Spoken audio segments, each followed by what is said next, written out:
خلق اللہ مقادیر الخلائق قبل ان يخلق السماوات والارض ب50,000 سنہ۔ اللہ تعالیٰ نے کائنات کو بنانے سے 50,000 سال قبل تمام تقدیریں لکھ دی تھی۔ بندہ مومن کا اس پر ایمان ہوتا ہے، جو بھی کچھ ہوگا وہ لکھا ہوا ہوگا۔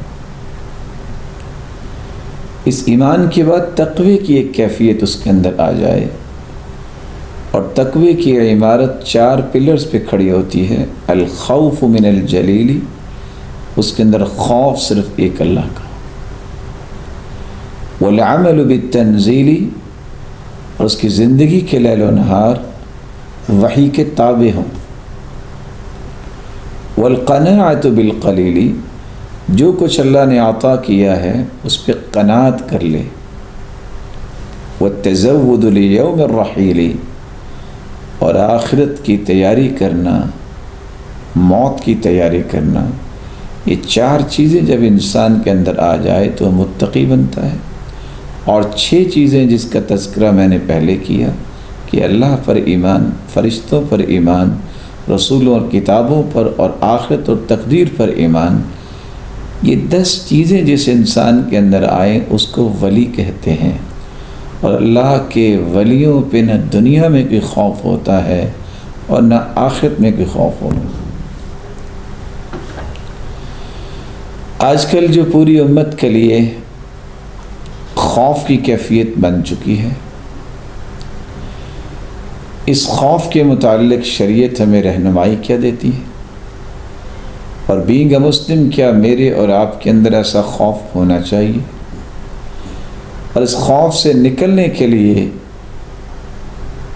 امت کے سامنے کون سی راہیں ہیں جن کو اختیار کرنے سے اس خوف سے نکل سکتی ہے؟ یہی چند باتیں آج ہماری گفتگو کا محور ہوں گی۔ سب سے پہلی بات، خوف جو ہے، امام ابن رجب حنبلی رحمۃ اللہ علیہ فرماتے ہیں اس کے 3 درجات ہیں۔ اللہ تعالیٰ کا خوف جب انسان کے اندر آ جائے کہ وہ فرائض کی پابندی کر لے، اور جن چیزوں کو اللہ نے حرام کہہ دیا ہے اس سے اجتناب کرے، تو یہ خوف بہت اچھا ہے۔ اگر اس سے زیادہ خوف ہو جائے کہ جس سے انسان نوافل اور اللہ تعالیٰ کے عبادت میں اور آگے بڑھے، تو یہ بھی اچھا ہے، یہ اس سے بھی اچھا ہے۔ لیکن اگر خوف کا یہ درجہ بن جائے کہ انسان اس خوف کی وجہ سے بیمار ہو جائے، یا اس کو وہم ہو جائے، یا اسے موت نظر آ رہی ہے، جس کے نتیجے میں نہ فرائض کی پابندی کر رہا ہے، نہ اس سے نوافل پڑھے جا رہے ہیں، وہ کانپتا ہی پھر رہا ہے، تو یہ خوف شریعت میں کوئی بھی مستحسن نہیں ہے۔ اس لیے قرآن کہتا ہے فاتقوا اللہ ما استطعتم، تم اللہ تعالیٰ سے اتنا ہی ڈرو جتنی تمہاری طاقت ہے۔ امام ابن تیمیہ رحمۃ اللہ علیہ فرماتے ہیں کہ خوف کا اصل مقصود تو یہ ہے کہ اللہ کے قریب ہونا۔ دنیا میں انسان کسی سے خوف کھاتا ہے تو اس سے دور بھاگتا ہے، جب اللہ کا خوف انسان کے اندر آتا ہے تو وہ اللہ کے قریب ہوتا ہے۔ اس کا مطلب یہ نہیں ہے تقوی اور خوف کا کہ انسان اس قدر اس کے جسم میں لرزہ طاری ہو جائے کہ وہ نہ تو کچھ کھا سکے، نہ کچھ پی سکے، اور نہ ہی عبادت کر سکے، اور کانپتے کانپتے فوت ہو جائے۔ یہ خوف کی کوئی ایسی کیفیت نہیں ہے جس کو شریعت نے اچھا کہا۔ اس لیے علماء نے خوف کی بنیادی طور پہ 5 قسمیں بیان کی۔ ایک طبعی خوف ہے، جیسے انسان دشمن سے ڈرتا ہے، جیسے انسان پانی میں ڈوبنے سے ڈرتا ہے، جیسے انسان کسی دیوار کے نیچے آنے سے ڈرتا ہے، کسی درندے سے ڈرتا ہے، ظاہری طور پہ جس کا نقصان نظر آ رہا ہے اس سے ڈرتا ہے۔ یہ انسانی طبیعت میں اللہ نے خوف رکھا ہے، یہ قابل مذمت نہیں ہے۔ موسیٰ علیہ الصلوۃ والسلام جب انہوں نے دیکھا کہ وہ لاٹھی پھینکی ہے تو وہ سانپ بن گیا ہے تو وہ بھی خوف زدہ ہو گئے. تو یہ انسان کے ایمان میں خلل پیدا نہیں کرتا. یہ طبی خوف ہر انسان میں اللہ نے رکھا ہے. خوف کی دوسری قسم ہے وہمی خوف، جس کا کوئی سبب نہیں ہوتا، یا اگر سبب ہو بھی تو بہت کمزور ہوتا ہے. یہ جو خوف وہمی ہوتا ہے، ایسے نہ ہو جائے، پتہ نہیں ایسے ہو گیا تو کیا بنے گا، یہ مذموم خوف ہے. اور اصل میں یہ جبنا کا خوف ہے، جس کو ہم بزدل کہتے ہیں. اس لیے آپ صلی اللہ علیہ وسلم نے امت کو ایسے خوف اور ایسی چیزوں سے منع فرمایا، اور آپ نے جبن، بزدلی سے تعوذ کیا ہے. اللہم انی اعوذ بک من الجبن والبخل، اللہ بخل سے بھی مجھے بچا، اور اسی طرح جبانت سے بھی، بزدلی سے بھی مجھے بچا. اور یہ کوئی اچھا کام نہیں ہے. ایک ہو مسلمان اور اس کے اندر وہن کی ایک کیفیت پیدا ہو جائے کہ توکل کے قریب ہی نہ پھٹکے. توکل جس کے اندر ہوتا ہے وہ وہمی خوف کا مریض نہیں ہوتا، اس کے دل میں شجاعت ہوتی ہے. اور اس لیے علماء یہ لکھتے ہیں کہ جب انسان کا ایمان قوی ہوتا ہے تو اس کے دل سے اس طرح کا خوف جو ہے وہ جگہ نہیں بناتا. جب اس کا ایمان کمزور ہو جاتا ہے تو قوی خوفہ من غیر اللہ، جتنا ایمان اس کا کمزور ہو اتنا یہ خوف وہم کا زیادہ ہو جاتا ہے. اس لیے اللہ تعالیٰ سے دعا کرنی چاہیے کہ وہمی خوف جو ہے وہ انسان کو کبھی قریب نہ آئے. خوف کی تیسری قسم ہے حرام خوف. ایسا خوف انسان میدان جہاد میں ہے، دشمن کے سامنے ہے، اور بزدلی دکھا کے بھاگ جائے کہ کہیں مجھے مار نہ دے. یہ حرام ہے. انسان جو دوڑ کے جاتا ہے میدان کارزار سے تو اللہ کا غضب لے کے جاتا ہے.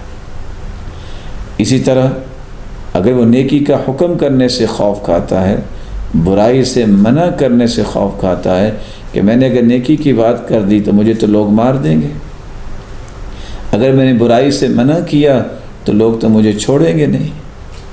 یہ خوف حرام ہے، کیونکہ یہ ذمہ داری ہے، اور ذمہ داری کو ادا کرنے سے انسان جو کتراتا ہے اور اس کو اپنی موت کا سبب سمجھتا ہے، اس لیے اس کو محرم خوف کہہ دیا گیا. خوف کی چوتھی قسم یہ ہے کہ انسان کے اندر اعتقادی خوف ہو، کسی بھی چیز سے، کسی بھی انسان سے. اس لیے خوف کھائے کہ اگر میں نے اس چیز کو ہاتھ لگا دیا تو میں فوت ہو جاؤں گا، اگر میں نے فلاں کی بات نہ مانی تو وہ تو مجھے نہ جانے کیسے دنیا سے ختم کر دے گا. یہ خوف صرف اللہ تعالیٰ کا ہونا چاہیے کہ اللہ تعالیٰ کا جب تک فیصلہ نہیں ہوگا اس وقت تک موت نہیں آ سکتی. یہ فلاں چیز کے اندر کوئی صلاحیت نہیں ہے کہ وہ موت بن جائے گی، وہ موت بنانے والا بھی اللہ ہی ہے. اس لیے اس طرح کا خوف اللہ کے علاوہ کسی اور کے اندر محسوس انسان کرتا ہے کہ میں نے فلاں چیز کو ہاتھ لگا دیا، میں نے فلاں چیز کو اختیار کر لیا، میں نے فلاں کی نافرمانی کر لی تو میں قتل ہو جاؤں گا، یا میں فقیر ہو جاؤں گا، یا مجھ سے سب کچھ چھین لیا جائے گا. یہ ذات صرف اللہ تعالیٰ کی ہے جس کے بارے میں انسان کے دل میں خوف ہونا چاہیے، اور یہ خوف عبادت ہے، اور یہ عبادت صرف اللہ کے لیے کی جا سکتی. خوف کی پانچویں کیفیت یہ ہے کہ اللہ تعالیٰ کی وعیدوں سے خوف کھانا کہ اگر یہ کام کیا تو اس کے نتیجے میں یہ عذاب ملے گا. ایسا خوف انسان کے اندر جب آ جاتا ہے تو یہی خوف انسان کا بہترین ایمان کی نشانی ہے. اس لیے کبھی بھی انسان کو اس بارے میں پریشان نہیں ہونا چاہیے. ہاں، جو اللہ تعالیٰ نے عذاب کی باتیں کی ہیں اس سے تو انسان کو خوف کھانا ہی چاہیے کہ اگر میں نے ایسا نہ کیا تو مجھے یہ بھگتنا پڑے گا. تو ان پانچ قسم کے خوف کو اگر سامنے رکھے تو امت اس وقت جس خوف میں مبتلا ہے، نہ تو وہ اللہ کی وعیدوں سے ڈر رہی ہے کہ اگر چوری کریں گے تو یہ ہوگا، دھوکہ دیں گے تو یہ ہوگا، کسی کو قتل کریں گے تو یہ ہوگا، اس طرح کا تو خوف ہی نہیں ہے. یہاں دو قسم کا خوف غالب آ رہا ہے معاشرے میں، اگر ایسا ہو گیا تو میں تو مر جاؤں گا، یا وہمی خوف انسان کے اندر آ رہا ہے۔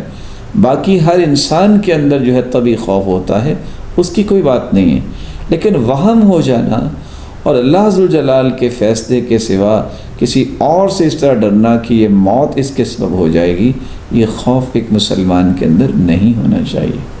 اور یہ یقین کرنا چاہیے کہ 50,000 سال قبل انسانیت کی تخلیق کے اللہ نے تقدیریں لکھ دی ہیں۔ اگر موت لکھی ہے میری تو تقدیر میں بھی لکھی ہے۔ اگر موت مجھے آنی ہے تو 1 منٹ بھی پہلے نہیں آئے گی، نہ 1 منٹ بعد میں آئے گی۔ اذا جاء اجلهم فلا يستأخرون ساعة ولا يستقدمون۔ اور یہ بات سمجھنی چاہیے، انسان جس قدر بے احتیاطی کر لے اس کی موت پہلے نہیں آتی، انسان جس قدر بھی احتیاط کر لے اس کی موت لیٹ نہیں ہوتی۔ فرق یہ پڑتا ہے کہ احتیاط کرنا یہ سنت ہے، سنت پہ عمل کرنے سے درجات بلند ہوں گے، اللہ کا انسان محبوب بنتا ہے، موت تو وقت پہ آنی ہے۔ اور اگر بے احتیاطی کرتا ہے تو اس نے سنت کو بھی ترک کیا اور اس کے ساتھ ساتھ اور بڑی مصیبتوں کا سامنا کرنا پڑتا ہے، موت پھر بھی اس وقت آنی ہے جس وقت اللہ نے لکھی۔ اس لیے الوقایہ خیر من العلاج، علاج سے بہتر حفاظتی اقدامات ہوتے ہیں۔ تو بندہ مومن کو ایک تو اللہ کا خوف ہونا چاہیے، دوسرا اس کے اندر حفاظتی اقدام کو اختیار کرنا، یہ سنت سمجھ کے اس کو یہ کام کرنا چاہیے، اور تیسرا موت کے بارے میں سے کلیئر رہنا چاہیے۔ کتنے ایسے لوگ ہیں 20-20 سال بیمار رہتے ہیں، انہیں موت نہیں آتی، کتنے لوگ بغیر بیماری کے فوت ہو جاتے ہیں۔ من لم يمت بالسيف مات بغیرہ تعددت الاسباب والموت واحد۔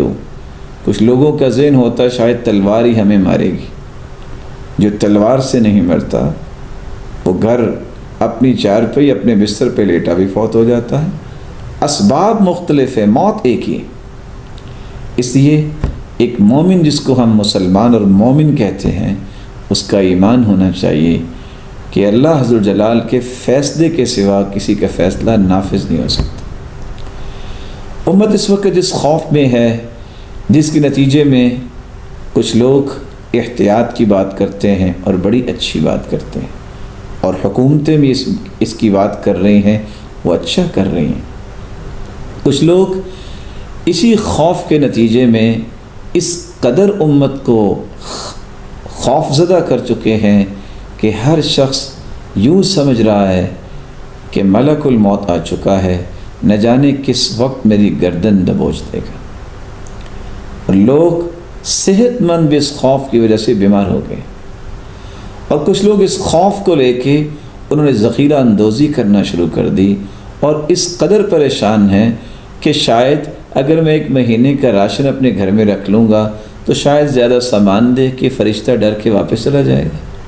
یعنی کیسی عجیب بات ہے کہ وہ یہ سمجھ بیٹھے ہیں کہ میں اگر سامان اکٹھا کر کے اپنے گھر کو لاک کر لوں گا تو پھر شاید فرشتہ نہیں آ سکے گا، اس کے پاس شاید چابی نہیں ہوگی۔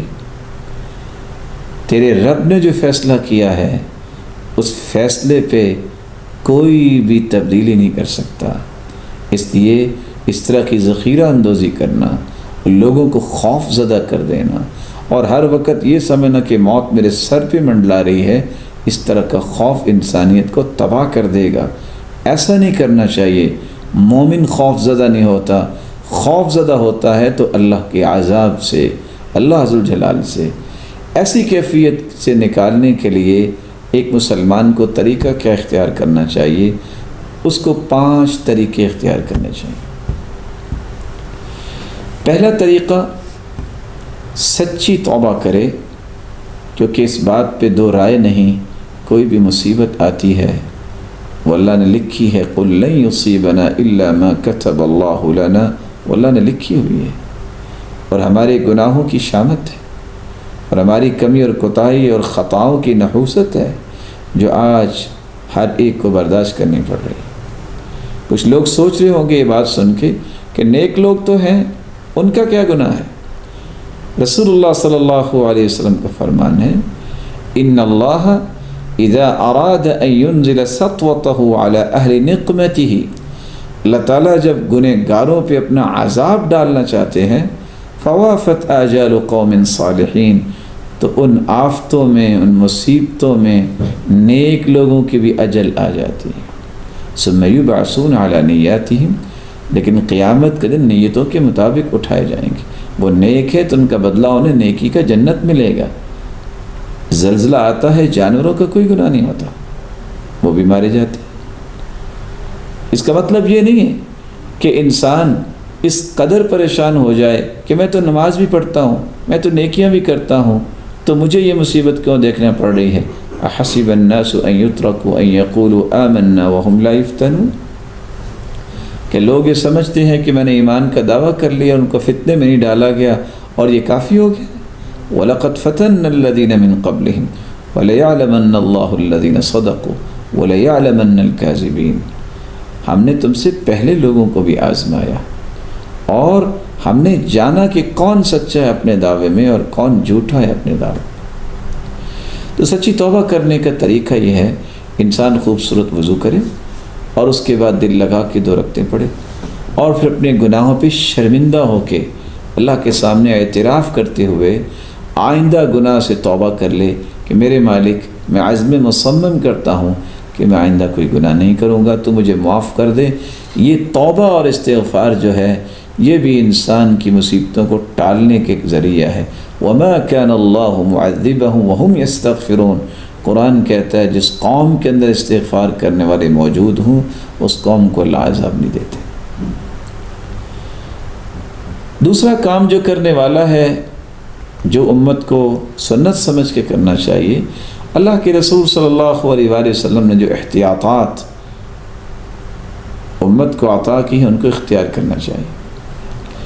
آپ صلی اللہ علیہ وسلم نے جب زندگی کا ایک طریقہ بتا دیا ہے، تم اپنے منہ کو صاف رکھو، طیبوا افواہکم، طہروا ھذی الاجساد، تو اپنے جسموں کو پاک صاف رکھو، طہروا افنیتکم، اپنے گھروں کے ماحول کو صاف ستھرا رکھو، طہروا ساحاتکم، اپنے صحنوں کو صاف ستھرا رکھو۔ یہ اللہ کے رسول کے فرامین ہے۔ تو انسان کی پاکیزگی، وہ فکری پاکیزگی ہو، وہ قلبی پاکیزگی ہو، وہ انسان کے جسم کی پاکیزگی ہو، اس کے ماحول کی پاکیزگی ہو، یہ ساری پاکیزگیاں شریعت کا حکم ہے۔ الطہور شطر الایمان کا آخر کوئی معنی ہے کہ صفائی اور ستھرائی اور پاکیزگی یہ آدھا ایمان ہے۔ بار بار کلی کرنے کا حکم کیوں ہوا ہے؟ ہر وقت باوضو رہنے کی فضیلت کیوں آئی ہے؟ کہ ایک مسلمان پاکیزہ ہوتا ہے تو جب اس طرح کی چیزیں اختیار کرتا ہے، ہر وقت باوضو رہتا ہے تو زمین پہ چلتا ہے، اس کے قدموں کی آہٹ جنت میں سنائی دیتی جیسے بلال کی تھی۔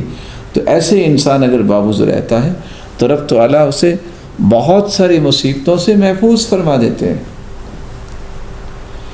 رسول اللہ صلی اللہ علیہ وآلہ وسلم نے یہ جو احتیاطات دی ہیں، ان احتیاطات کے ساتھ اگر ڈاکٹر اس بات کا مشورہ دیتے ہیں، ان کا ایک تجربہ ہے کہ اس چیز سے بچو، تو بچنا چاہیے۔ علاج سنت ہے، دوائی لینا سنت ہے، لیکن اس علاج اور دوائی سے پہلے اپنے آپ کو اس طرف لے جانا کہ میں احتیاط کر لوں، یہ اس سے اچھا طریقہ ہے۔ کیسے اللہ کے رسول صلی اللہ علیہ وسلم نے فرمایا تھا کہ اللہ عز و جلال اپنے محبوب بندے کو، دنیا کو اسی طرح بچاتے ہیں کما یحمی احدکم سقیمہ من الماء، جس طرح تم اپنے بیمار بندے کو پانی سے بچاتے ہو تاکہ یہ مزید بیمار نہ ہو جائے۔ تو شریعت نے احتیاط بیان کی ہے۔ اگر ڈاکٹرز، اگر کوئی ذمہ دار آپ کو کہتا ہے کہ آپ احتیاط کریں، تو آپ کو اس میں کوئی ضد نہیں کرنی چاہیے، اس احتیاط کو اختیار کرنا چاہیے۔ اور آپ صلی اللہ علیہ وسلم نے فرمایا تداووا ولا تتداووا بحرام، تم علاج کروایا کرو اور کسی حرام چیز سے علاج نہ کرواؤ، کیونکہ جس چیز کو اللہ نے حرام کہہ دیا ہے اس میں اللہ نے علاج نہیں رکھا، اس میں شفا نہیں رکھی۔ تو ہمیں ان ہدایات کو کبھی بھی پس پش نہیں ڈالنا چاہیے، لیکن ان ہدایات کی روشنی میں اپنے آپ کو گھائل بھی نہیں کرنا چاہیے کہ اس قدر خوف زدہ ہو جائیں کہ پتہ نہیں موت آئی کہ آئی۔ احتیاط کو سنت سمجھ کے اختیار کیا جائے۔ تیسرا کام جس سے امت کو نکلنا چاہیے اور نکلنے کے لیے تیسرا کام کرنا چاہیے اس خوف کی کیفیت سے، نمازوں کی پابندی کریں، ایسے کام کریں جس سے اللہ تعالیٰ کی ضمانت ملتی ہے، اللہ تعالیٰ کی امانت ملتی ہے۔ کس طرح انسانوں کو آج روک لیا جاتا ہے کہ ان کا مشاہدہ کیا جائے یہ بیمار ہیں کہ نہیں بیمار، ایسی جگہوں پہ روک لیا جاتا ہے۔ تو اللہ تعالیٰ نے بہت بڑی امان گاہ رکھی ہے، وہ ہے نماز۔ من صلی الصبح فهو فی ذمۃ اللہ فلا تخفر اللہ فی عہدی، جو فجر کی نماز با جماعت ادا کرتا ہے وہ اللہ کی حفاظت اور ضمانت میں چلا جاتا ہے۔ جو گھر میں داخل ہوتا ہے سلام کہتا ہے وہ اللہ کی ضمانت میں ہوتا ہے۔ جو اگر دین کے لیے نکلتا ہے تو اللہ کی ضمانت میں ہوتا ہے۔ اس لیے سلام کہنا اس کو کبھی نہ چھوڑے، نماز با جماعت کو کبھی نہ چھوڑے۔ ہاں اگر کیفیت ایسی بن جاتی ہے، اللہ تعالی ہم سب کو محفوظ فرمائے کہ اس طرح وبا کے پھیلنے کا ایک بات ہوتی ہے کہ کہیں کسی کو نقصان نہ ہو، تو مسجد میں آپ بہت لوگ اکٹھے نہ ہوں، تو اس پہ بھی غور کرنے کی ضرورت ہے۔ اگرچہ مسجدوں کو بند نہیں کرنا چاہیے، لیکن اگر ایسی کیفیت پیدا ہو جائے، اور یہ آج نہیں پہلے بھی اس طرح کی کیفیات پیدا ہوئیں اور لوگ اس قدر پریشان ہوئے، راوی بیان کرتے ہیں، امام ابن کثیر لکھتے ہیں کہ جب ایک مرتبہ طاعون کی بیماری لگی تو 3 دن کے اندر ہر روز 70,000 لاشیں اٹھتی تھیں، ان کو کوئی سنبھالنے والا نہیں تھا، مسجد ویران ہو گئی تھی، کوئی مسجد میں نظر نہیں آتا تھا۔ تو ویسے مساجد کو بند نہ کیا جائے، لیکن اگر اس طرح کی اچانک سے وبا پھیلتی ہے تو احتیاط کرنے میں کوئی حرج نہیں، کیونکہ مسجد میں جانا خود ایک علاج ہے۔ اللہ کے سامنے جب انسان گرتا ہے تو اللہ عز و جلال کی رحمت کا نزول ہوتا ہے۔ اور راوی بیان کرتے ہیں کہ جب طاعون کی بیماری آئی تو ہم اپنے گھروں کو چھوڑ کے، بچوں کو چھوڑ کے اللہ کے گھر میں ڈیرا لگا لیا تھا، جس کے 2 فائدے ہیں۔ موت تو گھر میں بھی آنی ہے، یہاں بھی آئے گی اللہ کے گھر میں۔ دوسرا یہ ہے کہ اللہ کے سامنے سجدہ ریز ہوں گے تو ہم اللہ عز و جلال کی رحمت کے مستحق قرار پائیں گے۔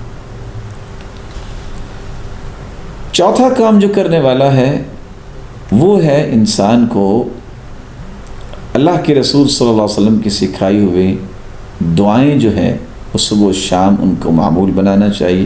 مثال کے طور پہ ایک دعا ہے، سنن ابی داؤد کی روایت ہے، جو 3 مرتبہ صبح اور 3 مرتبہ شام کو یہ دعا پڑھ لیتا ہے تو اس کو کبھی بھی کوئی اچانک بلا نہیں پہنچے گی۔ بسم اللہ الذی لا یضر مع اسمہ شیء فی الارض ولا فی السماء وهو السمیع العلیم۔ اسی طرح رسول اللہ صلی اللہ علیہ وسلم نے فرمایا، صحیح مسلم کی روایت ہے کہ انسان جہاں بھی رہتا ہے، کہیں رکتا ہے، پڑاؤ ڈالتا ہے، یہ دعا اگر پڑھ لے، اعوذ بکلمات اللہ التامات من شر ما خلق لم يضره شیء حتى يرتحل من منزله ذلك، جب تک یہ دعا پڑھ کے جہاں بھی رہے گا دنیا کی کوئی بھی چیز اسے نقصان نہیں دے سکتی۔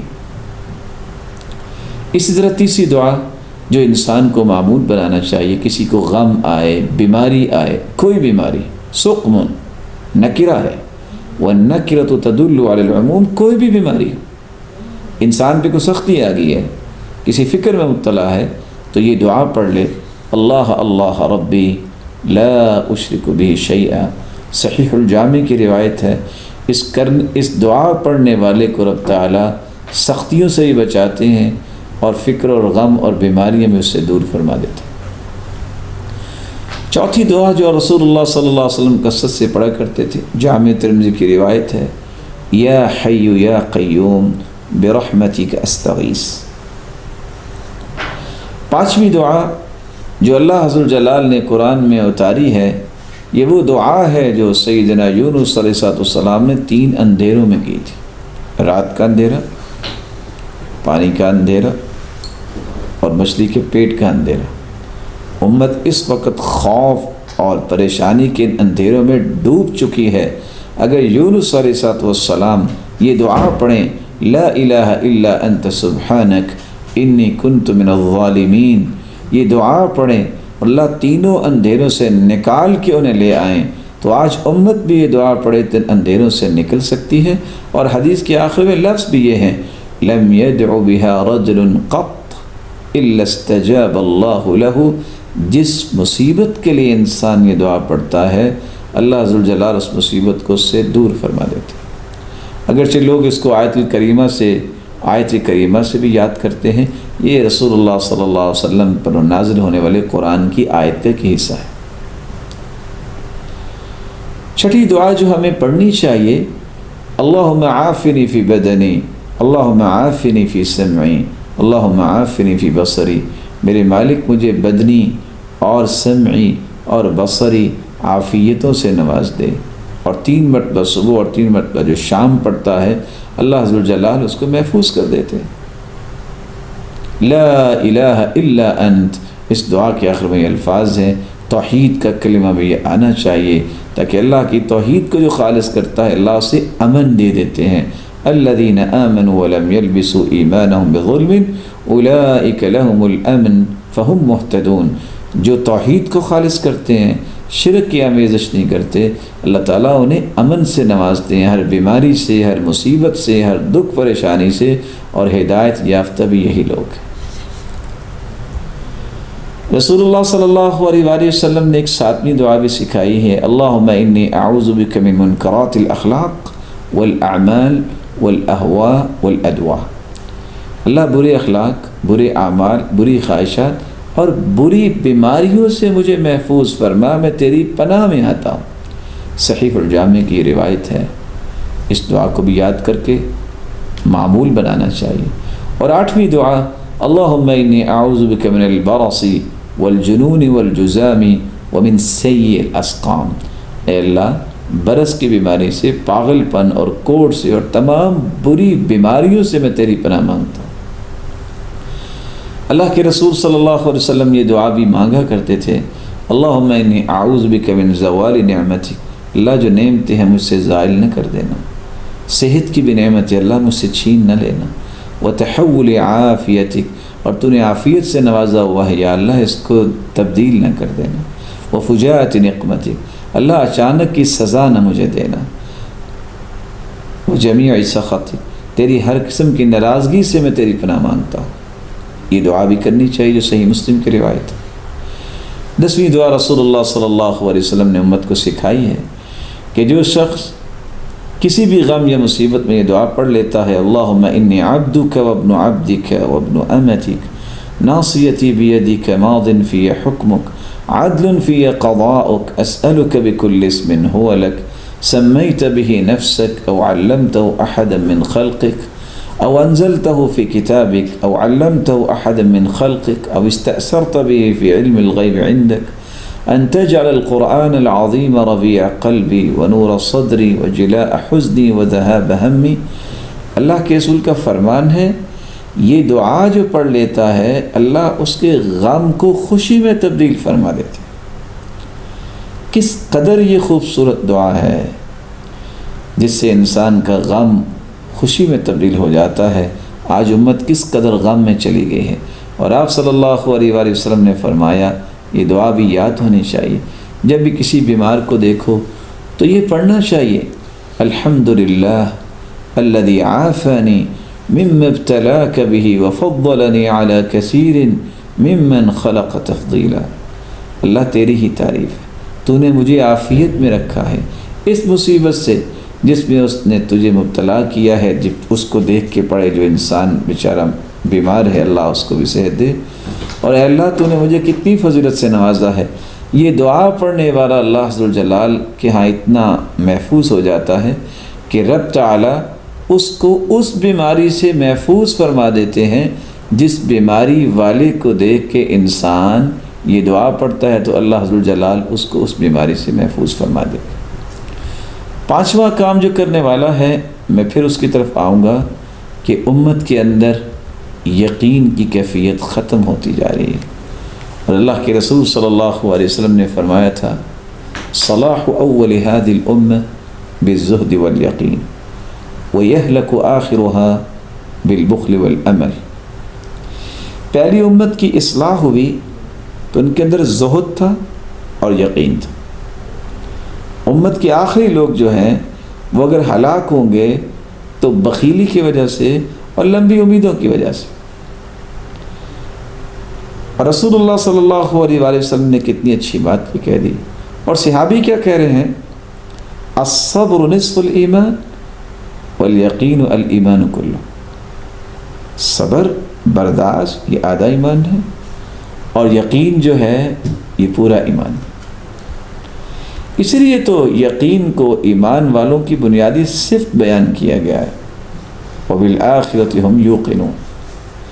بلکہ یقین جو ہے یہ تو ایمان کے اضافے کا باعث ہے. الیقین من زیادت الایمان، جیسے کہ سہل بن عبداللہ تستری کہا کرتے تھے. انسان کا ایمان مکمل ہی اس وقت ہوتا ہے جب اس کے اندر اللہ عز و جلال کا یقین پیدا ہو جائے کہ میرا رب مجھے ضائع نہیں ہونے دے گا. الیقین ملاک القلب.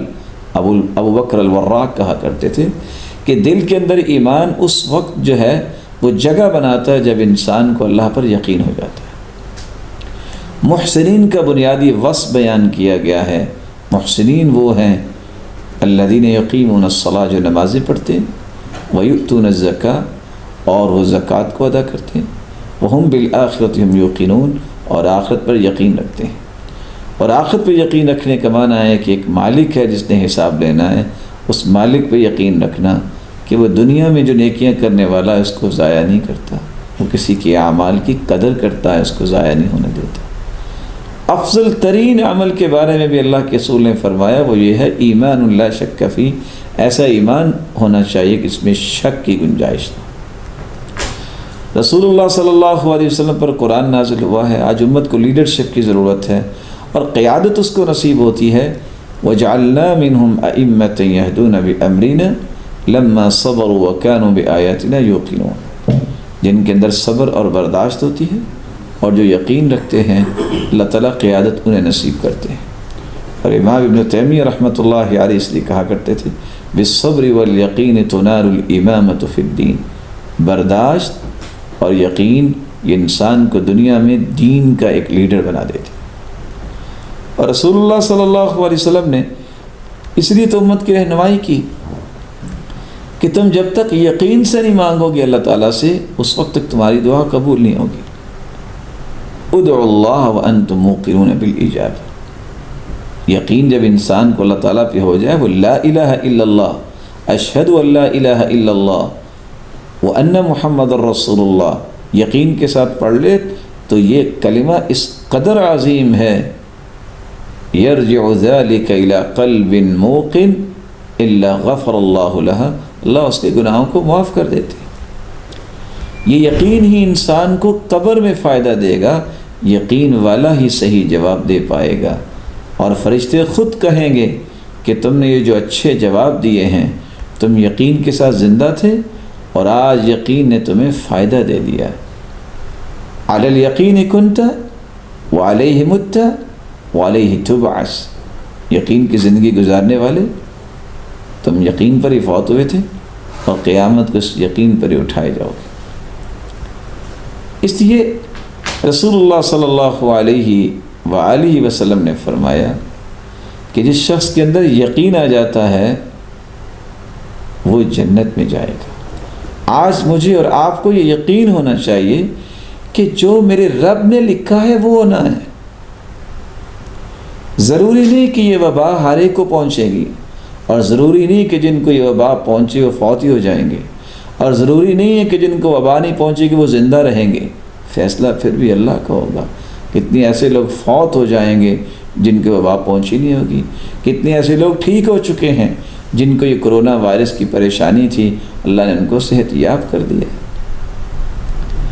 اس لیے رسول اللہ صلی اللہ علیہ وسلم ہر مجلس میں جب بیٹھتے تو اٹھ کے یہ دعا کیا کرتے تھے اللہم اقسم لنا من خشیتک ما تحول به بیننا وبین معصیتک ومن طاعتک ما تبلغنا به جنتک ومن الیقین ما تهون به علینا مصائب الدنیا ومتعنا اللہم باسماعنا وابصارنا وقواتنا ابدا ما ابقیتنا واجعله الوارث منا واجعل ثأرنا على من ظلمنا وانصرنا على من عادانا ولا تجعل مصيبتنا في ديننا ولا تجعل الدنيا أكبر همنا ولا مبلغ علمنا ولا إلى النار مصيرنا ولا تسلط علينا من لا يرحمنا.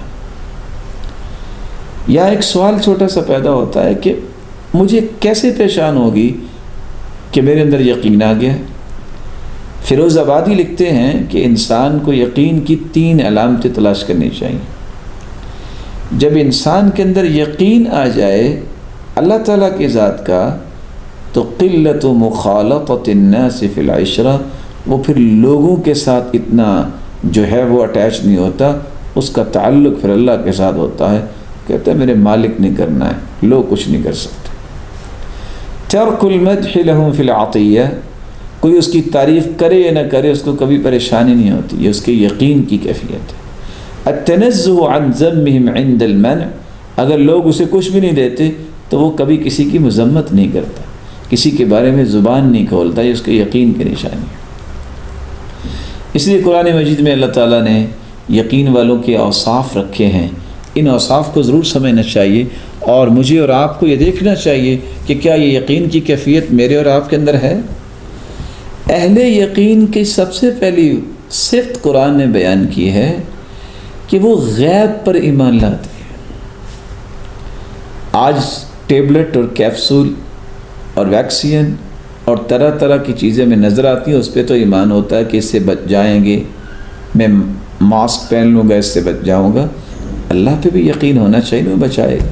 اور تعجب کی بات یہ ہے 350 سے 400 کے قریب لوگ بھی آج جہاز میں بیٹھتے ہیں بڑی فلائٹس میں، اور پائلٹ نظر نہیں آ رہا ہوتا، سب اپنی جانیں اس کے سپرد کر کے سو جاتے ہیں، اور اللہ ذوالجلال پہ یقین نہیں کہ اللہ ذوالجلال مجھے بچائے گا.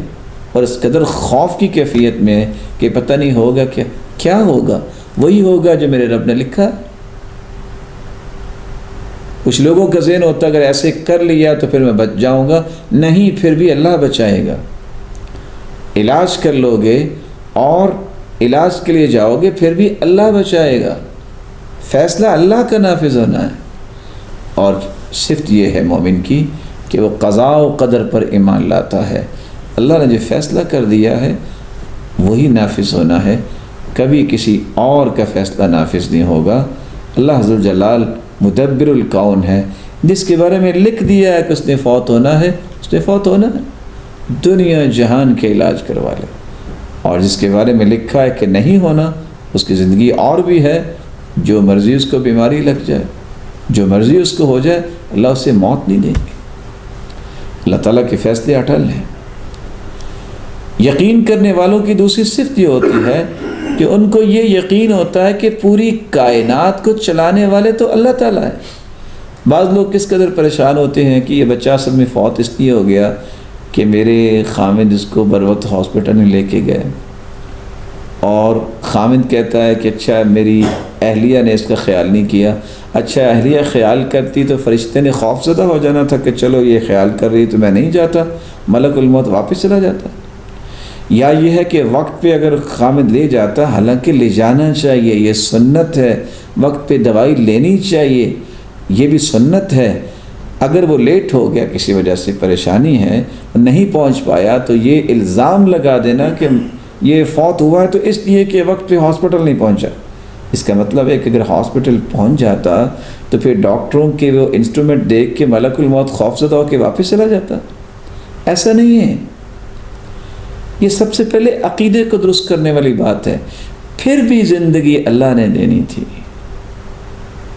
کتنے لوگ آج بھی وینٹیلیٹر کی بات کرتے ہیں، جی وینٹیلیٹر آف کر دیے تو فوت ہو جائے گا.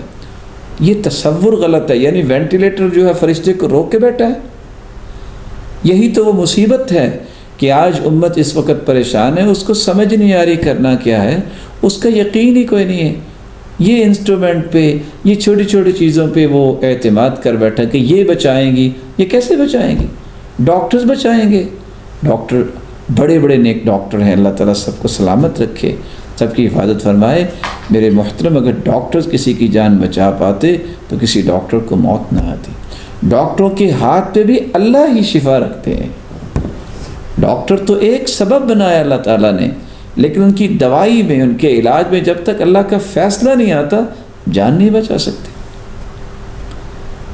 تیسری جو صفت ہے ایک مومن کی یہ ہونی چاہیے، جس کو یقین والا کہہ سکتے ہیں، وہ اللہ کے فیصلوں تقدیروں پر ایمان لاتے ہیں۔ وہ کہتے ہیں جو اللہ نے لکھا ہے، یہ مصیبت آنی تھی اللہ نے لکھا ہے، یہ موت اس طرح لکھی ہے، اور حدیث میں آتا ہے جس کی موت جہاں لکھی ہو وہ کسی ضرورت کی وجہ سے وہاں جاتا ہے، اس کی ضرورت اسے لے کے جاتی ہے، نتیجتاً وہ اللہ کے پاس چلا جاتا ہے۔ اور امام ابن کثیر نے ایک عجیب قصہ لکھا، اگر اس میں کلام کرنے والوں نے کلام کی، کہ کس قدر سلیمان علیہ السلام کے پاس جب ملک الموت آیا تو ایک وزیر تھا، اس کو دیکھا ملک الموت چلا گیا اور وہ کانپنے لگ گیا۔ نتیجتاً کچھ مدت کے بعد آیا، پوچھا کہ وہ ایک میرا وزیر کانپ رہا تھا تو کیا مسئلہ تھا؟ ہوا کو اللہ نے مسخر کیا تھا، کہا مجھے بوماس جزیرے میں پہنچا دیجیے، وہاں پہنچا دیا گیا، ملک الموت وہاں گیا، اس کا وقت آ گیا، اس کی جان قبض کر لی۔ جہاں کسی کی جان نکلنی ہے وہاں نکلنی ہے۔ سیدنا خالد بن ولید ساری زندگی شہادت کی تمنا لے کے چلتے تھے، لیکن ان کو موت ان کے بستر پہ آئی تھی۔ اگرچہ حدیث میں آتا ہے جو شہادت کی تمنا کرتا ہے اللہ تعالیٰ اس کو شہادت کا رتبہ عطا کر دیتے ہیں، وَإِنْ مَاتَ عَلَىٰ فِرَاشِهِ، خواہ وہ اپنے بستر پہ ہی فوت ہو۔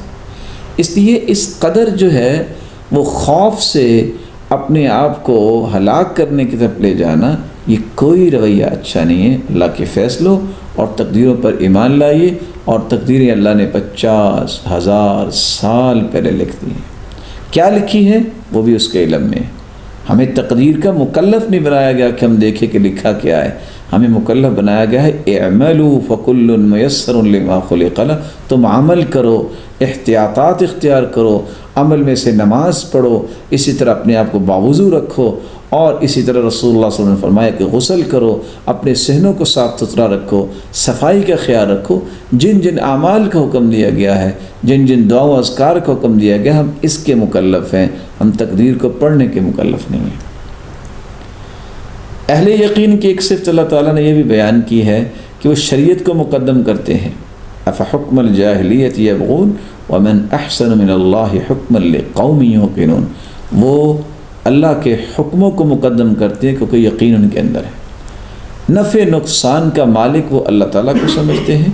اہل یقین جو ہوتے ہیں، ان یمسسک اللہ بضر فلا کاشف لہ الا ہو، اگر آپ کو بھی اے میرے محبوب کوئی تکلیف آئے تو اس کو بھی دور کرنے والا اللہ تعالیٰ ہی ہے۔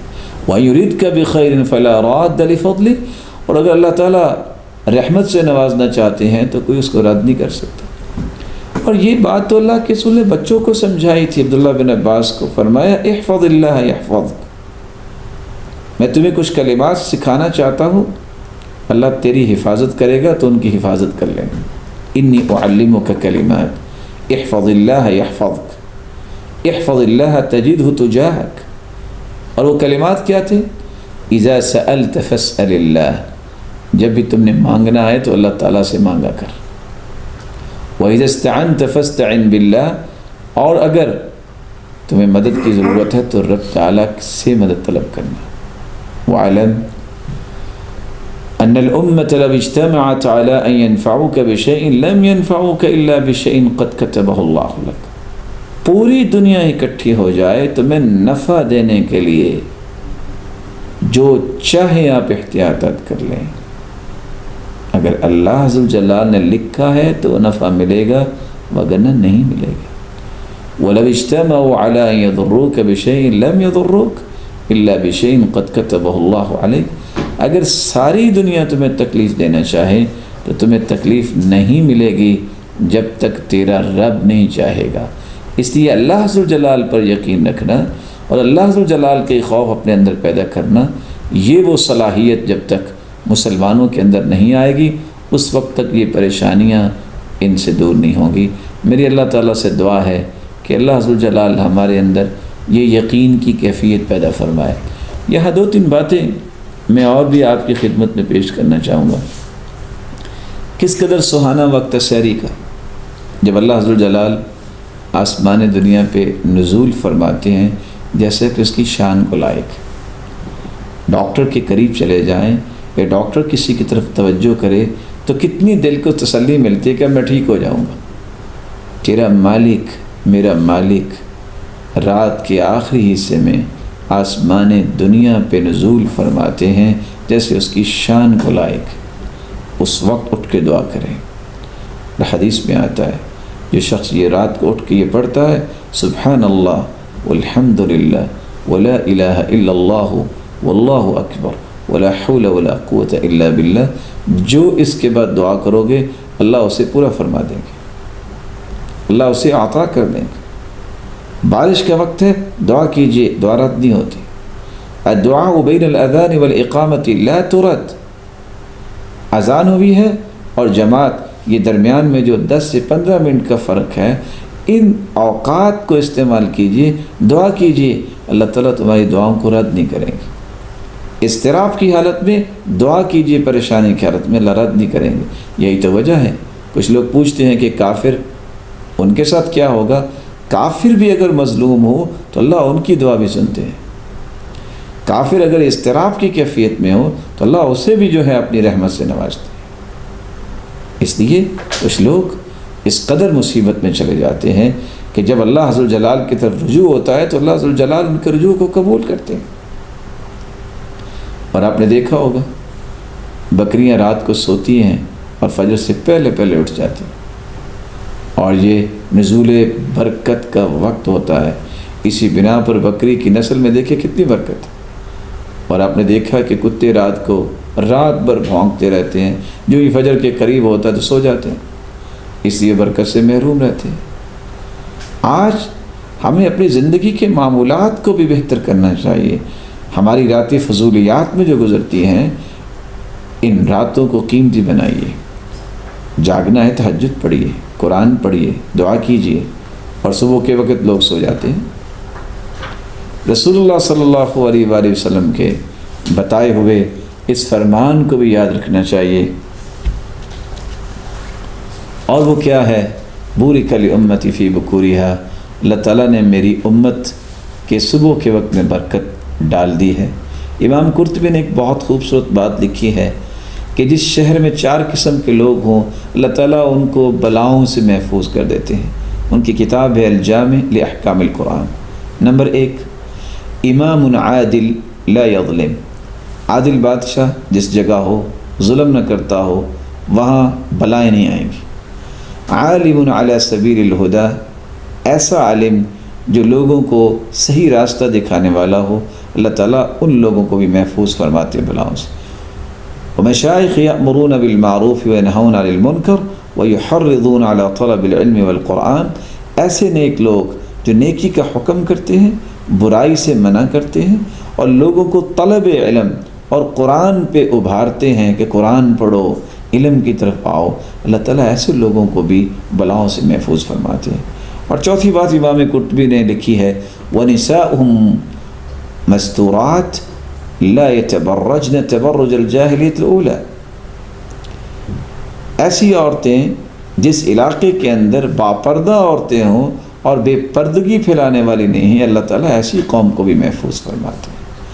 اس لیے رسول اللہ صلی اللہ علیہ وآلہ وسلم نے کتنی اچھی بات کہی کہ مومنہ عورت جو ہے وہ باپردہ ہوتی ہے، المرأة عورہ، اور حدیث میں آتا ہے لم تظہر الفاحشۃ فی قوم قط حتی یعلنوا بها، جس قوم کے اندر فحاشی اور یعنی عام ہو جائے، یہاں تک کہ اعلان ہو جائے، الا فشا فیہم الطاعون والاوجاع التي لم تكن مضت في اسلافهم الذين مضوا، اس قوم کے اندر پھر طاعون آتی ہے جہاں اس طرح کی کیفیت بے پردگی کی اور فحاشی اور یعنی کی ہو جائے اور اعلانیہ طور پہ ہو جائے، اور ایسی ایسی دردیں اور بیماریاں آتی ہیں جو پہلے امت نے ان کے بارے میں کبھی سنا نہیں ہوگا۔ قرآن مجید کا تقریباً کوئی 10واں حصہ اگر کہا جائے تو یہ مبالغہ نہیں ہے، وہ موسیٰ علیہ السلام کے قصے پر مشتمل ہے۔ اور میں یہ کہنا چاہوں گا، چھٹیاں ہیں، قرآن کو کھولیے، جہاں بھی موسیٰ علیہ السلام کا قصہ ہے ایک مرتبہ تمام آیات کو پڑھیے۔ تمام پاروں میں اللہ تعالیٰ نے موسیٰ علیہ السلام کا قصہ، اس کے کچھ پہلو ضرور پیش کیے۔ کیا کمال کا انداز ہے، قیامت تک انسانیت کے لیے ہدایت کا سامان اللہ تعالیٰ نے اس میں رکھ دیا ہے۔ فرعونیوں پر اللہ تعالیٰ نے کیسے جب ان کی کرتوتوں کے سبب قحط سالی کا عذاب آیا اور بے بس ہو گیا تو انہوں نے موسیٰ علیہ السلام سے کیا کہا تھا؟ اللہ سے دعا کیجیے یہ عذاب دور ہو جائے۔ قحط سالی کا جو ہی عذاب ختم ہو گیا تو پھر نافرمان ہو گئے۔ اللہ نے پھر سیلاب اور بارشیں اور طرح طرح کی مصیبتیں ان کو دی اور سب کچھ تباہ ہو گیا۔ پھر جب وہ بے بس ہوئے تو پھر کہنے لگے دعا کر دیں طوفانی عذاب سے اللہ بچا دیں۔ اللہ نے پھر بچا دیا۔ پھر وہ اترانے لگے، فخر کرنے لگے اور سوچنے لگے بارشیں تو ختم ہو ہی جاتی ہیں۔ اور کس طرح اللہ عز و جلال نے دوبارہ ان کو مصیبت ڈالی، ہری بھری فصلوں پر ٹڈیوں کا حملہ ہو گیا جس سے فصلیں تباہ ہو گئی۔ جب یہ ٹڈیوں سے اپنی فصلیں بچانے میں مکمل طور پہ ناکام ہو گئے تو پھر کہنے لگے اللہ سے دعائی کر دیجیے یہ عذاب ختم ہو جائے۔ یہ عذاب ختم ہو گیا جب دعا کی۔ نتیجتاً کیا ہوا؟ کس طرح انہوں نے ان فصلوں کو جلدی جلدی بوریوں میں بند کیا ہوگا، محفوظ کیا ہوگا، گوداموں میں بھی رکھا، جو اب کیا ہوگا؟ اللہ تعالیٰ نے کس انداز سے ان کو ایک نئی آفت دی اور کھانے پینے کا جو سامان تھا اس کے اندر خرابی کیسے آ گئی، اللہ نے کیڑے مکوڑے چھوڑ دی۔ اصل میں وہ اپنی غلطیوں سے باز نہیں آتے تھے، دعا کروا لیتے۔ کس طرح گوداموں میں پڑے غلوں کی بوریوں کو اللہ تعالیٰ نے گھن لگا دیا، کیڑے مکوڑے اس میں آ گئے، جوئیں ان کو پڑ گئیں، کس طرح بستر کالے کیڑوں سے بھر جاتے تھے۔ جب اس چیز میں بھی ناکام ہو گئے کہ کیسے اس کا حل کریں تو پھر بے بسی کی عالم انہوں نے کہا تھا کہ دعا کر دیں۔ اللہ تعالیٰ نے ان کو پھر مہربانی سے نوازا، پھر وہ سرکش ہو گئے۔ پھر اللہ تعالیٰ نے باران پر مینڈکوں کا عذاب نازل کیا۔ کس طرح ان کے اوپر مینڈکوں کا عذاب آ گیا، کھانا کھانے لگتے تو لقمے کی جگہ پہ کیا آ جاتا تھا؟ لکھنے والے تو یہ لکھتے ہیں کہ مینڈک ان کے منہ میں آ جاتا تھا۔ جب یہاں بھی بے بس ہو گئے تو پھر انہوں نے کہا کہ دعا کیجیے۔ اللہ تعالیٰ نے ان کی ان حرکتوں کے بعد بھی جب دعا کروائی گئی تو ان کو بچا دیا، لیکن پھر بھی وہ اللہ عز و جلال کی معصیت پہ کھڑے رہے۔ اللہ عز و جلال نے کس طرح کھانے والی چیزوں میں خون میں تبدیل کر دیا، اب اس کا کوئی حل نہیں تھا۔ اس بے بسی کی عالم میں پھر وہ موسیٰ علیہ السلام کی طرف دعا کے لیے گئے تھے۔ تو اس سارے قصے سے جو بات ہمیں سمجھ آتی ہے وہ دو باتیں ہیں کہ اللہ کے سامنے گڑ گڑا کے پوری امت کو رونا چاہیے، استغفار کرنا چاہیے، اجتماعی توبہ کی ضرورت ہے، اور آئندہ سے اس بات کا فیصلہ کرنا چاہیے کہ یا اللہ ہم سے چاہتے نہ چاہتے جو گناہوں میں ہیں، آئندہ سے ہم گناہوں سے بچیں گے تو رب تعالیٰ اپنی رحمت سے نواز دیں گے۔ ہمیں یقین ہونا چاہیے، اس پر اعتقاد رکھنا چاہیے، وہ کسی کو ضائع نہیں کرتا۔ اس لیے اللہ عز و جلال سے دعا ہے اللہ عز و جلال ہمیں اس ذمہ داری کو بھی سمجھنے کی توفیق عطا فرمائے کہ ہمیں اس عذاب سے بچنے کی ایک کوشش یہ ہے جو عذاب آنے والا ہے، جو آ چکا ہے کچھ جگہوں پہ، کہ اللہ عز و جلال سے توبہ کریں ہم اجتماعی طور پہ، اور اللہ عز و جلال کے عذاب کو دور کرنے کی یہ گزارش اللہ تعالیٰ سے کریں۔ میرا مالک حفاظت فرمائے گا۔ اس لیے میں یہ سمجھتا ہوں جب تک ہم گناہ نہیں چھوڑتے اور اس طرح کی دعائیں نہیں کرتے تو ہمیں کوئی زیادہ پر امید نہیں ہونا چاہیے۔ جب ہم گناہ چھوڑ دیں گے، اللہ سے سچے وعدے کر لیں گے اور اس کے ساتھ ساتھ اللہ تعالیٰ سے اجتماعی طور پہ دعائیں کریں گے اور سب مل کے توبہ کریں گے کہ ہر شخص یہ کہے کہ کہیں میرے گناہوں کی وجہ سے ایسا تو نہیں ہو رہا، کہیں میرے گناہوں کی وجہ سے ایسا تو نہیں ہو رہا، تو رب تعالیٰ پھر اپنی رحمت کا نزول فرمائیں گے۔ علماء یہ لکھتے ہیں کہ تاریخ کے اندر ایسی ایسی طاعون کی بیماریاں آئی ہیں۔ 6 ہجری کو طاعون شیروہ جو ہے، اور اسی طرح 18 کو طاعون امواس تھی، اور اس طرح طاعون الجارف جو ہے یہ 69 ہجری کو ہوئی، اور طاعون الفتیات اور طاعون الاشراف جو ہے یہ 89 ہجری کو ہوئی۔ اور آپ حیران ہوں گے یہ بات سن کے، ابو الحسن المدائنی کہتے ہیں کہ اس قدر یہ طاعون تھی کہ عبداللہ بن زبیر کے صحابی کے زمانے میں بھی یہ طاعون کی بیماری جب آئی تو ہر 3 دن یہ اس طرح ہوا، ہر دن میں 70,000 لوگ مرتے تھے۔ اور انس بن مالک رضی اللہ تعالیٰ عنہ بھی اور اس طرح ان کی اولاد کے 83 بیٹے بیٹیاں جو ان کی نسل کے تھے وہ اسی تعاون کی وجہ سے فوت ہوئے تھے. جیسے کہ امام مسلم رحمہ اللہ تعالی ان کی جو صحیح مسلم کی شرح لکھی ہے امام نووی نے، انہوں نے اس بات کا تذکرہ کیا.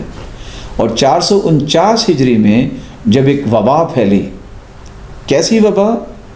اس قدر بھوک ہوگی دنیا میں کہ لوگ اس وقت مردار کھانے پہ تیار ہو گئے اور کچھ کھانے کو ملتا ہی نہیں تھا. بہت بڑی آگ لگی، امت کو سمجھ نہیں آ رہی تھی کیا کرنا ہے. لیکن یہ ساری مصیبت، یہاں تک کہ لکھنے والوں نے تو بڑی عجیب بات لکھ دی. ابن کثیر نے البدایہ والنہایہ میں لکھا ہے بہت بڑی آگ لگی اور بہت لوگ جو ہے وہ جل گئے، بہت چیزیں جل گئیں، اور لوگ اس بات پہ تیار ہو گیا کہ وہ قبروں کو اکھاڑیں. تو اللہ تعالیٰ نے پھر کیسے یہ مصیبت دور کی؟ غنی لوگوں نے صدقہ کیا، لوگ جو ہے نمازوں کے لیے مسجدوں کی طرف دوڑے. وَكَسَّرُوا آلَاتَ الطَّرْبِ، اور گانے اور باجے اس طرح کے جتنے آلات ان کو توڑ دیا گیا. وَأَرَاقُ الْخُمُورِ، اور جتنی شراب تھی اس کو بہا دیا گیا. تو اللہ ذو الجلال نے یہ مصیبت ان سے دور کر دی. امام ذہبی رحمۃ اللہ علیہ فرماتے ہیں کہ 448 میں بھی مصر اور اندلس کے اندر قحط اور وبا ایسی آئی کہ حتیٰ بقیت المساجد مغلقہ بلا مصلین، اس قدر لوگ مرتے تھے کہ مسجد ویران تھی، مسجد میں کوئی آتا ہی نہیں تھا. جیسے کہ سیر و اعلام النبلاء میں امام ذہبی نے نقل کیا ہے. اور اس سال کو عام الجوع الکبیر کہا گیا تھا کہ ایسا سال جس میں ایسی بھوک آئی ہے کہ جو لوگوں سے برداشت نہیں ہو سکی. لیکن یہاں رک کے میں ایک اور بات بھی کہنا چاہوں گا. پتہ نہیں کس طرح وہ بیٹھ کے لوگ لکھ لیتے ہیں، اس قدر مایوس امت کو کرتے ہیں، اس قدر جو امت کے عقائد کو بگاڑ دیتے ہیں. بس جی اللہ ہم پہ ناراض ہو گیا ہے، مسجدوں نے ہمیں دھتکار دیا ہے، کعبہ اس وقت بڑا غمگین ہے، پتہ نہیں کیا کیا. یہ شیطانی منہج ہے جن لوگوں نے اختیار کیا ہے. اور میں نے شیطانی منہج کیوں کہا ہے؟ یہ علماء نے لکھا ہے کہ اللہ کی رحمت سے مایوس کرنے والا جو ہے وہ کون ہے؟ وہ شیطان ہے. وَمَن يَقْنَطُ مِن رَحْمَةِ رَبِّهِ إِلَّا الضَّالُّونَ، گمراہ لوگ اللہ کی رحمت سے نا امید ہوتے ہیں، اور کبیرہ گناہ ہے اللہ کی رحمت سے نا امید ہونا.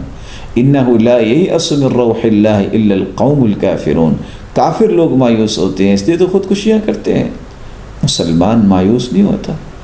اگر کرونا وائرس یہ اللہ عز و جلال کے لشکروں میں سے ایک لشکر ہے، یہ تو جھنجھوڑنے کے لیے اس طرح کی مصیبتیں آتی ہیں کہ لوٹ آؤ، پلٹ آؤ. وہ دوبارہ ہم سے کچھ سننا چاہتا ہے کہ ہم نے توبہ کر لی، ہم زیادہ اچھے طریقے سے زندگی گزاریں گے. اور اللہ تعالیٰ نے اس کا علاج بھی امت کو بتا دیا ہے. یہ اذکار کیجئے، احتیاطات کیجئے. دیکھیے عمر رضی اللہ تعالیٰ عنہ کے زمانے میں طاعون پھیلی. کون تھے؟ جنتی تھے.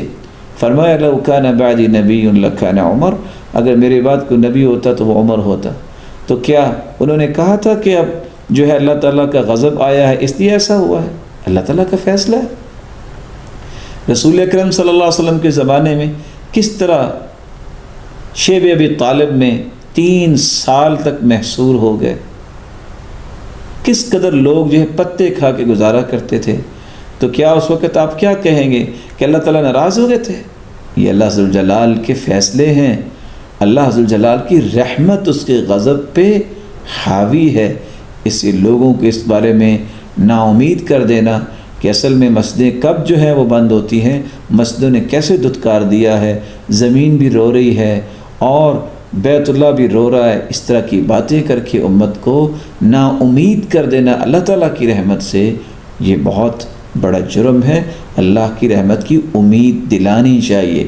اللہ عز و جلال تو چاہتے ہیں کہ سچی دعائیں کریں، یہ سچی توبہ کر لیں اور دوبارہ میری طرف آ جائیں، اور اللہ عز و جلال اپنی رحمت کا نزول فرما دیں گے. اور اللہ عز و جلال پر ایمان لانے والا جو ہے وہ کبھی بھی اس کی رحمت سے مایوس نہیں ہوتا. اور حدیث کے الفاظ ہے وَرَحْمَتِي وَسِعَتْ كُلَّ شَيْءٍ، میری رحمت، قرآن کی آیت ہے وَرَحْمَتِي وَسِعَتْ كُلَّ شَيْءٍ، ہر چیز پہ میری رحمت وسیع ہے. اور ان رحمتی تغلب غضبی، میری رحمت میرے غصے پہ غالب آ گئی ہے. علماء یہ لکھتے ہیں کہ ایک وقت ایسا بھی آیا جہاں اس طرح کی وبا پھیلی اور اس قدر لوگ مرے کہ ہر روز کو لاشیں اٹھانے کے لیے نہیں تھا، تیار ہوتا تھا کہ اس قدر لاشیں ہوتی. تو وقت کے خلیفہ نے علماء کو جمع کیا اور فیصلہ کیا گیا کہ اگر اس مصیبت سے جان چھڑانی ہے تو 2 کام کرنے پڑیں گے. موسیقی، آلات طرب جو اللہ کی نافرمانی کی آلات تھے، ان کو توڑوا دیا گیا، اور امر بالمعروف اور نہی عن المنکر کی ایک کمیٹی قائم کی گئی، نیکی کا حکم کرنا اور برائی سے منع کرنا. تو اس کام کرنے سے رب تعالیٰ نے 1 ہفتے کے اندر یہ وبا ختم کر دی.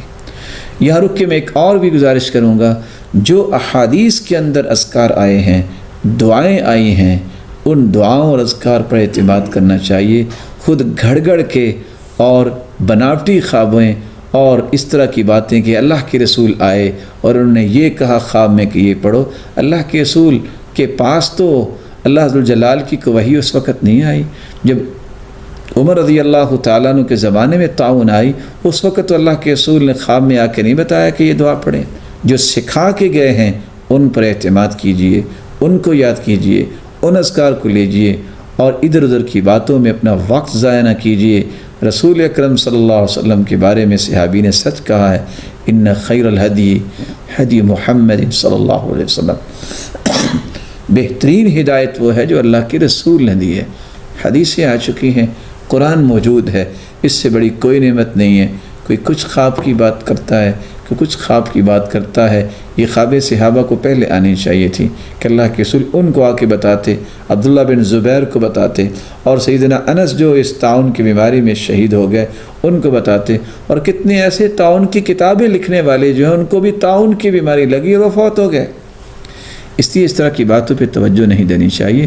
توجہ قرآن پہ دیں اور حدیث پہ دیں، اور یقین کر لیجئے میں اور آپ مسلمان ہیں، اور مسلمان بزدل نہیں ہوتا، وہ اس قدر خوف نہیں اپنے اندر پیدا کرتا جو اللہ کا خوف ہونا چاہیے. اسے موت کا اور بیماری کا خوف نہیں ہوتا، اس کا یقین ہوتا ہے اللہ پر کہ میرا رب میری حفاظت کرے گا. اور اللہ ذوالجلال فرماتے ہیں انا عند ظن عبدی بھی، جس طرح میرے بندے کا مجھ پہ گمان ہوگا میں فیصلہ ویسے کرتا ہوں. اے اللہ ہمیں یقین ہے کہ تو ہم سب کی حفاظت فرمائے گا، اور تو حفاظت فرما میرے مالک، ہر ایک کی حفاظت فرما، اور جو بیمار بھی ہیں ان کو تو صحت و عافیت سے نواز. وآخر دعوانا ان الحمد للہ رب العالمین.